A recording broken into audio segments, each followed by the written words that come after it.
रेतीले पहाड़ों पर किसानी गांव वालों की खेती। पूस की रात। हवा इतनी ठंडी थी कि जैसे हड्डियों के भीतर घुसकर उन्हें चटका देना चाहती हो। गांव के बाहर खेतों में पाला पड़ रहा था। टमाटर और बैंगन के पौधे सुबह तक काले पड़ जाने वाले थे, लेकिन गोभी के फूल और मटर की फलियां इस ठिठुरन में और पुष्ट हो रहे थे। खेत लहलहा रहे थे, मगर उन खेतों के मालिक किसान अपनी टूटी झोपड़ियों में कांप रहे थे। गोपाल, रामू और शांति ठंडे पानी में सिंचाई कर रहे हैं। उनके हाथ पैर सुन्न हैं। लाला हरचरण का मुंशी पास में खड़ा है। रामू, हाथ सुन्न हो गए हैं, पानी तो जैसे बर्फ हो गया है। क्या करे गोपाल, लाला का हुक्म है।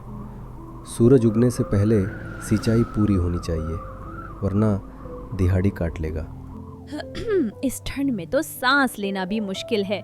हमारे ही खेत हैं और हम ही गुलामों की तरह खट रहे हैं।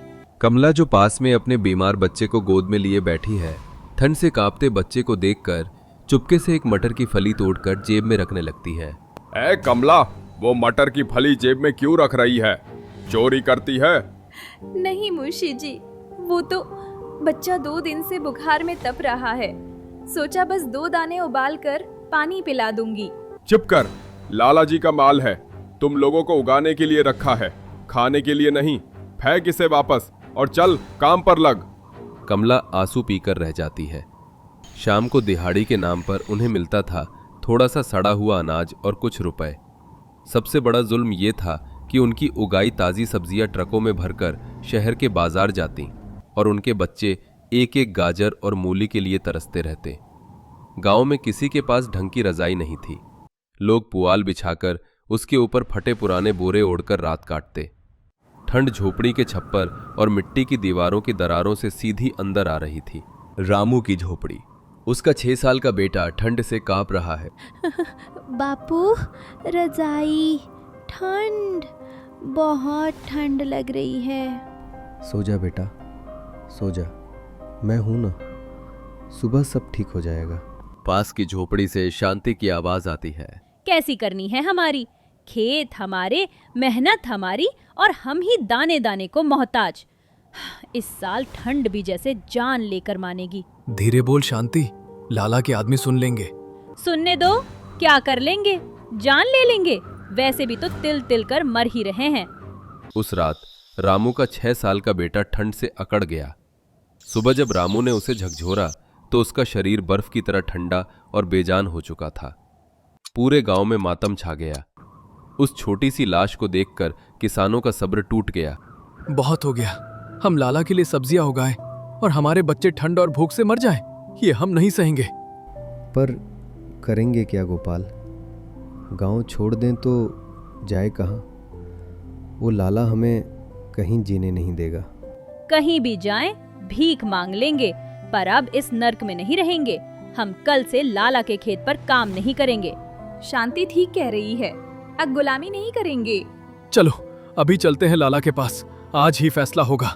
10-15 परिवार, लगभग 50-60 लोग लाला की आलीशान हवेली के सामने जा खड़े हुए।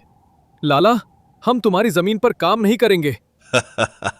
काम नहीं करोगे तो खाओगे क्या? भीख मांगोगे?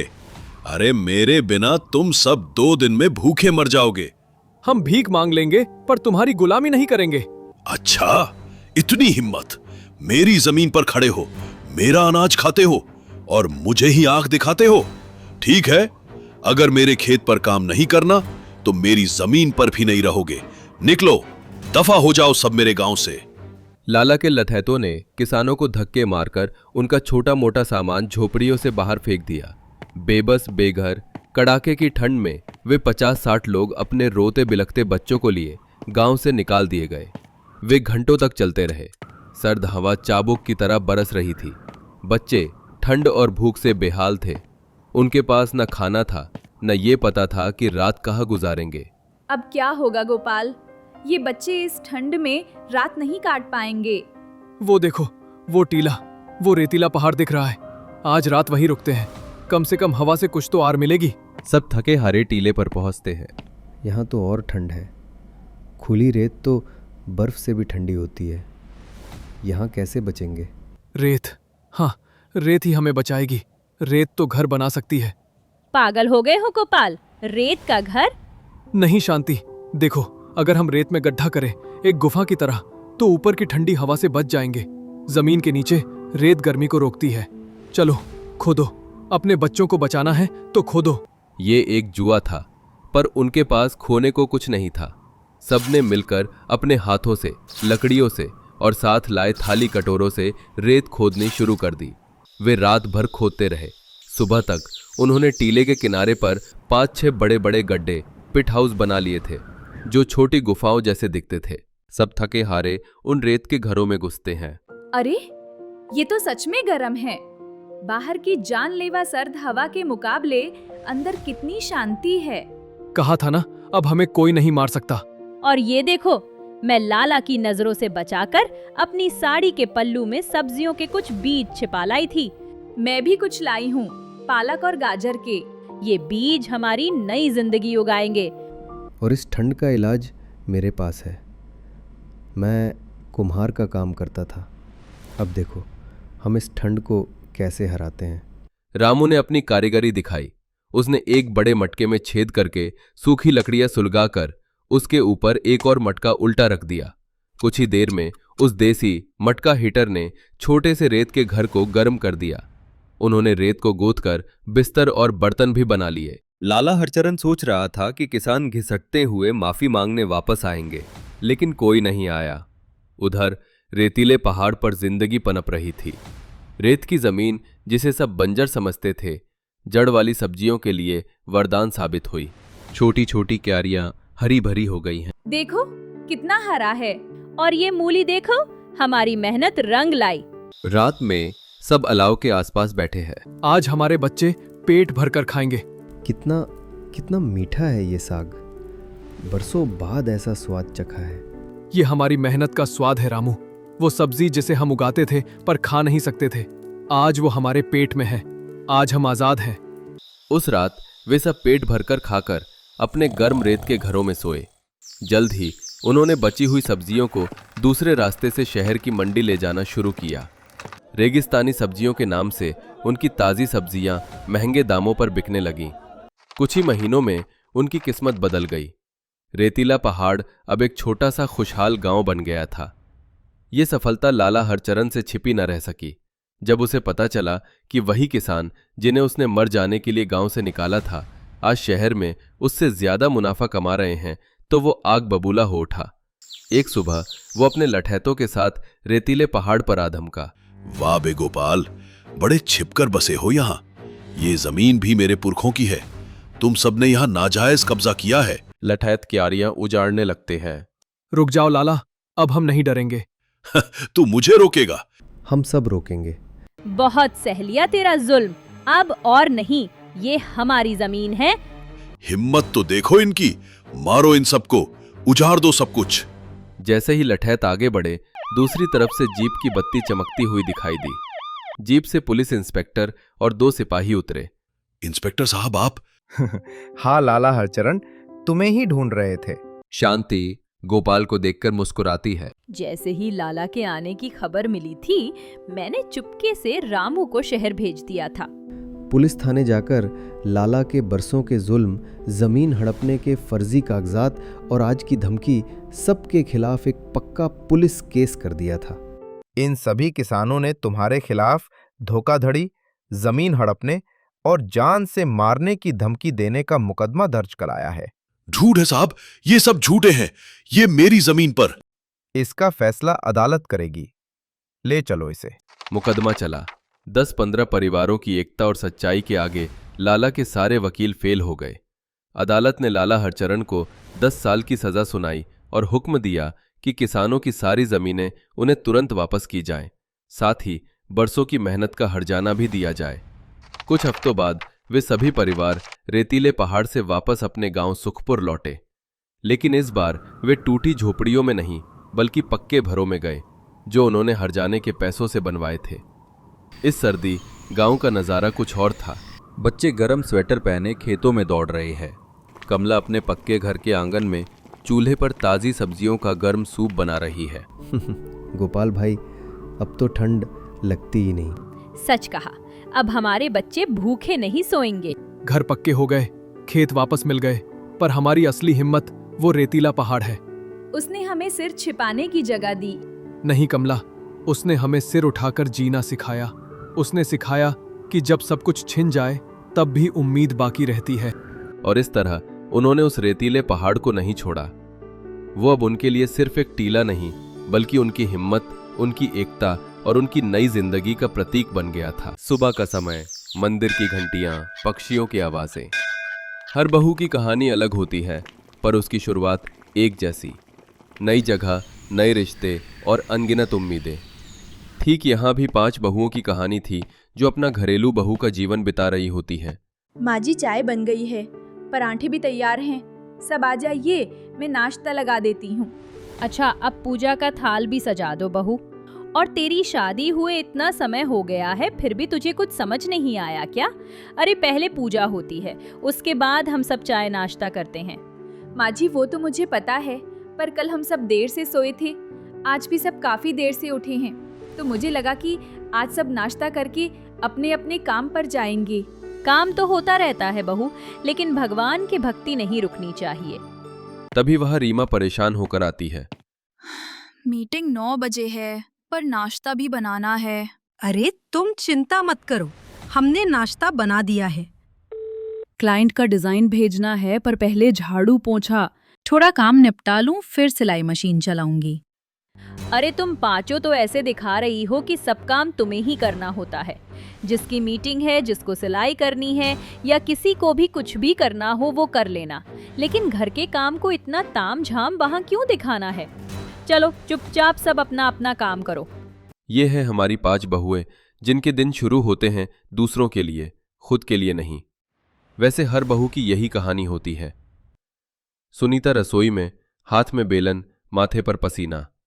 माँ जी, खाना बन गया है, मैं जरा बच्चों को स्कूल से ले आती हूँ। पहले सबको खिला दो, फिर जाना। हमारे यहाँ बहुएं पहले घर का ध्यान रखती हैं। पर माँ जी, बच्चे मेरा इंतजार कर रहे होंगे वहाँ। अच्छा, अगर इतनी ही चिंता है तो जल्दी करने चाहिए थे ना काम। धीरे धीरे क्यों हाथ चला रही थी? और बाकी की 4 बहुएं कहाँ हैं? माँ जी, आपने ही तो 2 बहुओं को मार्केट भेजा था घर का सामान और राशन लाने को। कविता बर्तन धो रही है, नीना कपड़े धो रही है। घर में 5-5 बहुएं हैं, पर फिर भी कोई काम समय पर नहीं हो सकता। अरे तुम पांचों क्या मिलकर हम सबकी चुगली करती रहती हो? जो घर का थोड़ा सा काम समय पर नहीं हो सकता तुमसे। अरे माँ जी, आप ये क्या कह रही हैं? हम आप सबकी चुगली? नहीं नहीं। चल अब जल्दी से खाना परोस। जी माँ जी। पति या ससुर जी छोड़ देंगे, तुम्हारा काम घर संभालना है। माँ, सुनीता को जाने दीजिए ना। तुम्हें नहीं पता हमारे यहाँ के रीति रिवाज क्या कहते हैं? अरे जब घर में आदमी है तो बहुओं को बिना बात के क्यों बाहर जाना? कभी जरूरत पड़े, कोई हो ना घर में, तब तो समझ भी आता है, लेकिन अभी क्यों? सुनीता हर दिन वही सुनती थी, परंपरा, संस्कार, नियम। उसके लिए अपने फैसले लेना मानो गुनाह था। रीमा भी घर का काम करने के बाद लैपटॉप पर मीटिंग में होती है। माँ, स्कूल का होमवर्क करवा दो, फिर बाहर खेलने भी जाना है। बेटा बस 5 मिनट, अभी मेरी प्रेजेंटेशन चल रही है। अरे क्या लैपटॉप में लगी रहती हो? जो लड़की नौकरी करती है वो कभी अपना परिवार संभाल नहीं पाती। तुम देख रही हो ना घर की वो बहू जो घर संभालती हैं, उनके बच्चों के संस्कार, और तुम अपने बच्चों को देखो जरा। ना खाने का टाइम है और ना ही पढ़ने में ज्यादा मन लगता है। अरे जरा बच्चों पर भी ध्यान दिया करो। माँ जी, मेरी प्रेजेंटेशन चल रही है। घर पहले, नौकरी बाद में। मैं कुछ बोलती नहीं हूँ ज्यादा, इसलिए तुम पांचों अपनी मनमानी कर लेती हो। यही अगर मेरी सास जैसी सास मिली होती तो समझ आता। रीमा, थोड़ा समझो ना। माँ को पुराने तौर तरीके की आदत है। आदत तो मुझे भी है मेहनत की, बस साथ चाहिए। यहाँ सब कुछ करते रहो, पर अगर कभी कोई अपने लिए कुछ करने लग जाए तो परेशानी हो जाती है। रीमा अपने सपनों के साथ साथ घर की दीवारों को भी संभाल रही थी, पर कब तक अकेले? किसी भी बहू की कदर नहीं होती है। शाम के समय आशा रसोई में कई काम एक साथ कर रही होती है। भाभी, चाय दो ना, जिम के लिए निकलना है। आशा, तुम्हें याद है आज मंदिर जाना है, दिया जलाने? एकादशी है। भाभी मेरा ब्लाउज प्रेस कर दिया। अरे मेरी दोस्त की सगाई है। तुम्हें आराम नहीं मिलता क्या? आराम का तो नाम ही भूल गई हूँ। रिया, देखो ना, सुनीता दी या कोई और हो, उनसे करवा लो। और ब्लाउज ही तो है, वो तो तुम खुद भी कर सकती हो। भाभी आप ही बाकी की चारों भाभीयों में से सबसे कम काम करती हो और आप ही सबसे ज्यादा बहाने भी बनाती हो। अरे आपको नहीं करना था तो पहले ही बोल देती ना। मैं मना कहाँ कर रही हूँ, पर देखो तो पहले ही कितना काम है। और कितना काम है तो क्या हुआ, बहू घर की रानी बनना है तो जिम्मेदारी निभानी ही पड़ती है। तभी वहां नीना आती है। ये लो रिया तुम्हारा ब्लाउज। और माँ जी भले ही आपकी 5 बहुएं हों, पर घर इतना बड़ा है, लोग ज्यादा हैं, काम भी ज्यादा ही होता है। और अगर 1-2 काम रह भी जाए तो क्यों सुनना इतना। लो कर लो बात। अरे तुम पांचों की सास हूँ मैं, अब क्या चाहती हो तुम कि मैं बोलूं भी ना। अरे अगर मुंह पर ताला लगा लिया तब तो तुम पांचों के पर निकल जाएंगे। वही करोगी जो तुम्हारा मन करता है, और आज के बाद मुझसे कभी ऐसे बात मत कर लेना। आशा के चेहरे पर मुस्कान थी, पर आंखों में थकान। उसकी पहचान सिर्फ सबकी भाभी बनकर रह गई थी। घरेलू बहू, अच्छी भाभी, सब बनते बनते बेचारे बहू इंसान हैं, ये सब भूल ही जाते हैं। इसी तरह हर परेशानी में सब जैसे तैसे रह रही होती हैं। नीना मोबाइल पर डिजाइन बना रही होती है। बहू इतने घंटे फोन पर रहना ठीक नहीं, क्या करती रहती हो। माँ जी, मैं ऑनलाइन डिजाइनिंग का काम करती हूँ, घर बैठे कमाई कर सकती हूँ। महंगाई इतनी बढ़ रही है, कहीं से 4 पैसे आएंगे तो अच्छा ही होगा ना। लोग क्या कहेंगे, हमारी बहू मोबाइल वाली बन गई। यही दिक्कत होती है, अगर एक बहू को नौकरी करने दो तो उसे देखकर बाकी सब भी उड़ने लगती है। माँ, नीना मेहनत कर रही है, उसकी कमाई से घर का फायदा ही होगा। और वैसे भी घर के काम होते ही क्या हैं। पर पहले घर के काम पूरे होने चाहिए। वैसे तो घर का काम खत्म होता ही नहीं है, और अगर कोई काम ना करो तो आफत। और अब बड़ी आसानी से बोल दिया, घर का काम होता ही क्या है। नीना, अगर तुम्हें किसी भी चीज की जरूरत लगे तो मुझे बता देना। घर की सब बहुएं घर का ही काम करे ये भी जरूरी नहीं है। नीना की सोच नई थी, पर दीवारें पुरानी। वो उम्मीद करती थी कि एक दिन उसे समझा जाएगा। उसी शाम पांचों बहुएं एक शाम आपस में बात करती हैं। आज फिर माँ जी से बहस हो गई। ये तो रोज का हाल है। ऑफिस और घर दोनों को मैनेज करना मुश्किल हो गया है। घर वाले हमारी भले ही मदद नहीं करते, पर जो हमें ना समझकर हमारा दुख बढ़ाते हैं वो ज्यादा तकलीफ देता है। अब बस बहुत हो गया। हम घर की बहुएं हैं, लेकिन इन्हें तो जैसे हम बस घर की नौकरानी लगती हैं। हमारी तबीयत कैसी भी हो, पर घर के काम होने चाहिए। अब कुछ बदलते हैं, शिकायत नहीं, हल निकालते हैं। वो पांचों अब सिर्फ बहू नहीं रहीं, एक दूसरे की हिम्मत बन गई। हर बहू घर में छोटे छोटे बदलाव करने लगती है। माँ जी, अगर हम काम बांट ले तो सब आसान हो जाएगा। संडे को हमारे पति भी किचन संभाल सकते हैं। देखिए माँ जी, ये ऑर्डर मिला है हमारे नाम से। माँ जी, हम भी इज्जत चाहती हैं, वही जो हमारे पतियों को मिलती है। हम भी काम करना चाहती हैं। मुझे गर्व है तुम सब पर। मैं भी बस बहू थी, मैंने कभी आवाज नहीं उठाई, पर मैं तुम्हारा साथ जरूर दूंगी। पहले लगता था बहुएं सिर्फ काम के लिए हैं, अब समझ आया ये घर की नींव हैं। हर बहू अगर खुश हो तो पूरा घर खुश रहता है। अब से हम सब मिलकर काम करेंगे, ठीक? बस यही चाहिए था।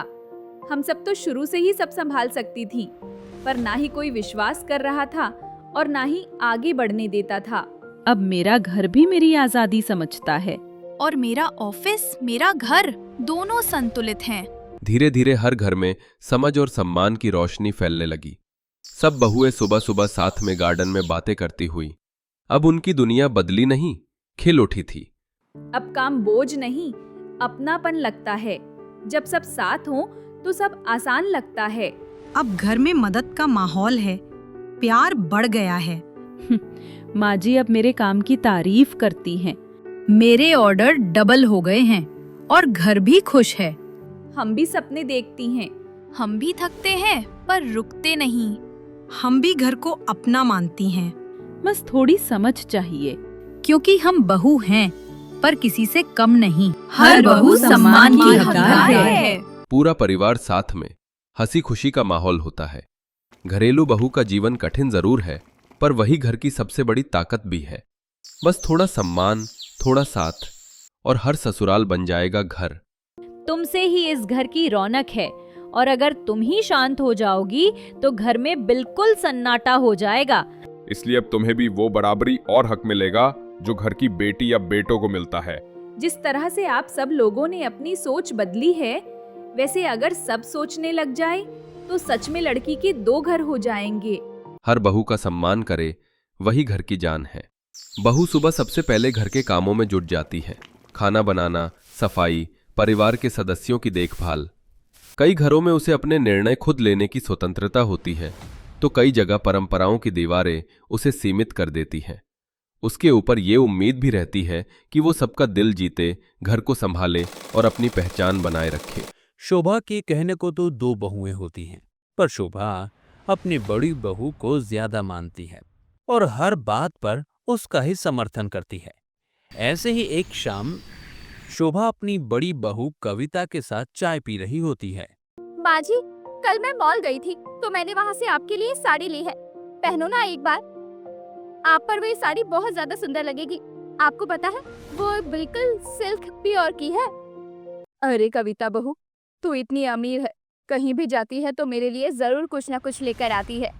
माँ जी, वैसे तो आपकी 2 बहुएं हैं, पर एक बहू आपके लिए जिंदगी में कभी कुछ नहीं ला सकती है ना, तो मैं ही आपके लिए ला सकती हूँ। आपको अच्छी लगी थी ना साड़ी? हाँ बहू, अच्छी है, लेकिन मैं सोच रही हूँ कहीं बाहर शादी पार्टी में जाना होगा तो पहन लूंगी। अब इतनी महंगी साड़ी घर पर ही थोड़ी ना पहन सकती हूँ। क्यों नहीं पहन सकती माँ जी आप? अरे आपकी बड़ी बहू अमीर घर से है, मेरे होते हुए आपको इतना सोचने की जरूरत नहीं है। भगवान तुझे हमेशा खुशी रखे।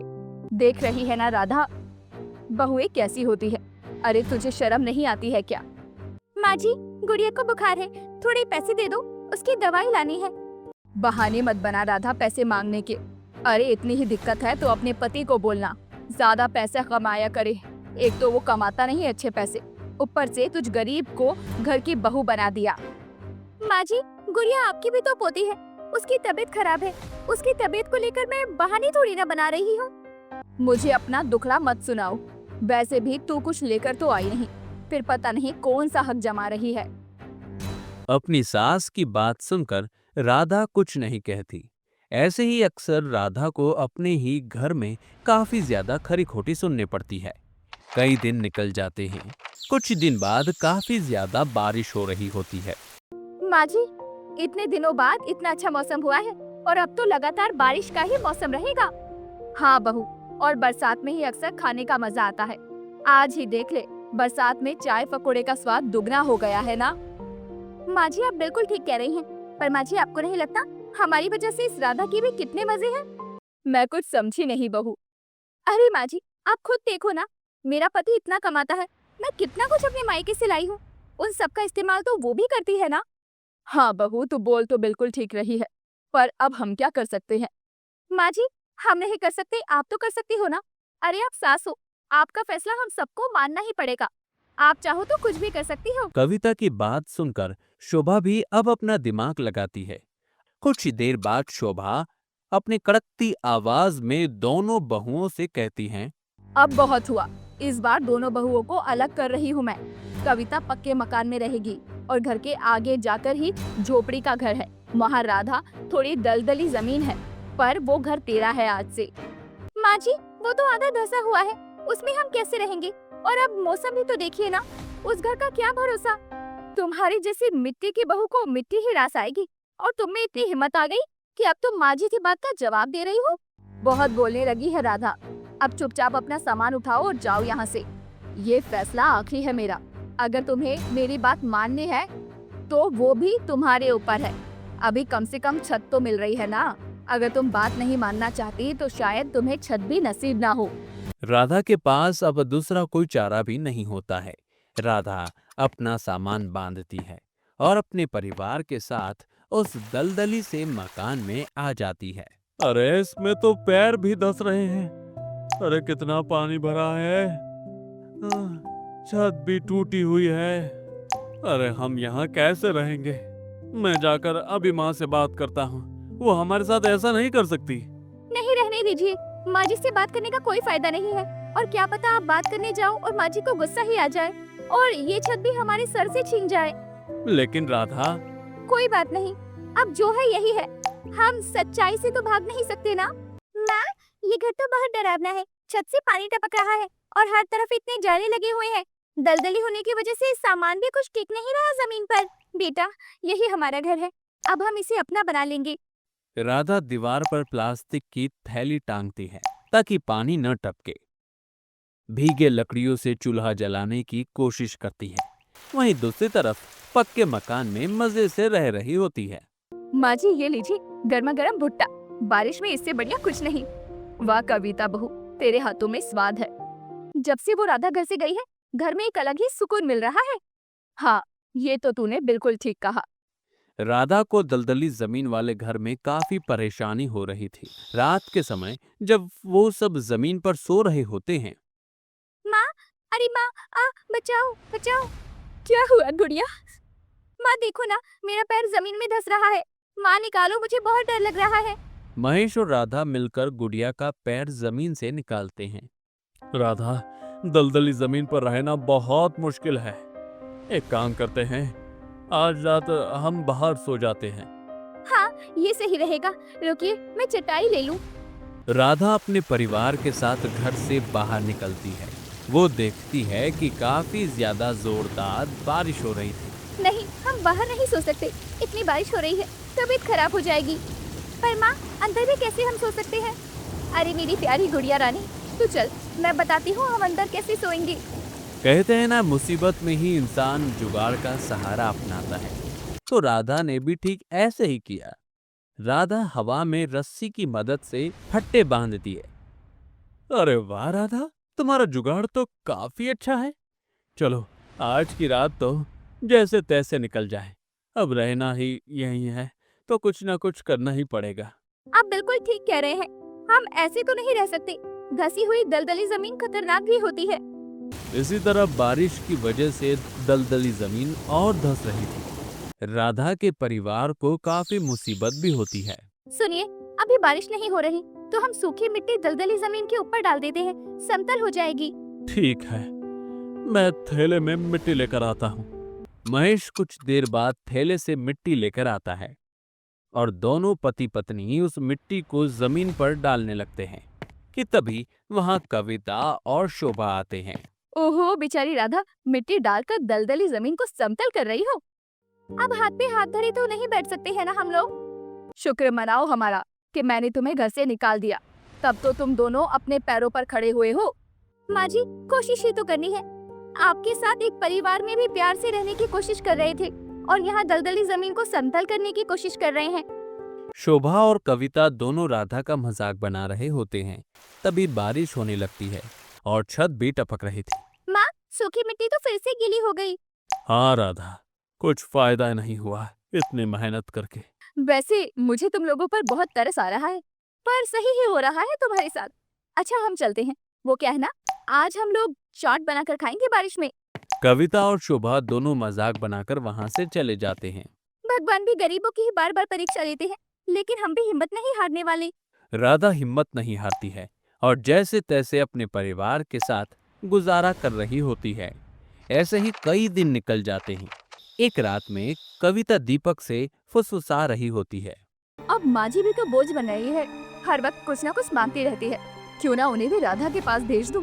वैसे भी वो तो सेवा भाव की मूरत है।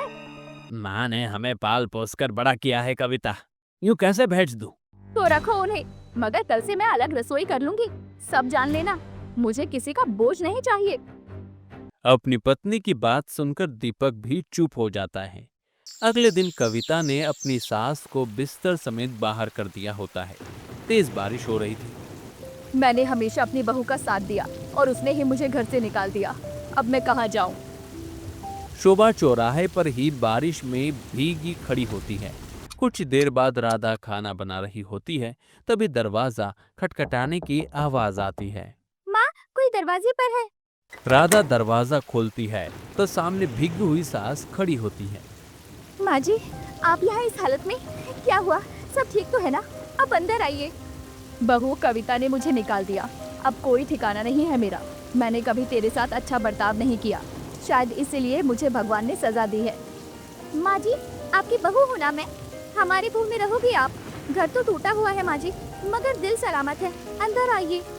शोभा अब अपनी बहू राधा के साथ ही रह रही थी, लेकिन अब भी शोभा को कविता की हरकत काफी खटक रही होती है। राधा, तूने तो मुझे माँ की तरह अपनाया है और मैंने तुझे नौकरानी समझा। बहुत बड़ी गलती कर दी।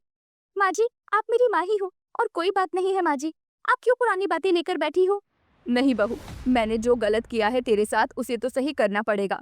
मेरी गलती की सजा तू क्यों भुगतेगी? शोभा वकील और राधा के परिवार के साथ कविता के पक्के मकान में जाती है। अब राधा को पक्का मकान मिलेगा और कविता को वो दलदली घर मिल जाएगा। माँ जी, ये सब मेरे पति की मेहनत की कमाई है, हम कहीं नहीं जाएंगे। बहू, तूने अपना रंग को ज्यादा ही जल्दी दिखा दिया। ये घर मेरे ही नाम है। अब जो मैं फैसला लूंगी वही होगा। वकील को भी साथ लाई हूँ, सब यही अच्छे से हो जाएगा। माँ जी, आप मेरे साथ ऐसा नहीं कर सकती। और जो तूने मेरे साथ किया वो क्या था, उसका स्वाद तुझे मिलना चाहिए। कविता अब दलदली जमीन वाले मकान में एक रात गुजारती है कि उसकी अक्ल ठिकाने आ जाती है। अगली सुबह ही कविता अपने परिवार के साथ राधा के पक्के मकान में जाती है। माफ कर दो माँ जी, राधा, मुझसे बहुत बड़ी गलती हो गई। सब लोग अपने परिवार को दिल में रखते हैं, लेकिन मैंने आप लोगों को घर में भी जगह नहीं दी। वैसे माफी तो मुझे भी मांगनी चाहिए। हर बार जब तू गलत होती रही मैंने बस तुझे बढ़ावा ही दिया। बच्चों को सही गलत बड़े सिखाते हैं, लेकिन ना खुद ही रास्ता भटक गई थी। बहू, मुझे माफ कर दे। गलती को मान लेना ही सबसे बड़ी अच्छाई है। और माँ जी, अब बस बहुत हो गया। अब हम सब इसे पक्के मकान में रहेंगे, कोई दलदली जमीन वाले मकान में नहीं रहेगा। सब मुस्कुराते हैं। घर के अंदर रोशनी और बाहर बारिश, लेकिन अब कोई दलदली नहीं, बस एकजुटता है। शोभा और कविता को अपनी गलती का एहसास हो जाता है। राधा भी अपने परिवार की गलती को नजरअंदाज कर देती है, जिसके बाद पूरा परिवार हंसी खुशी मिलकर साथ रहता है।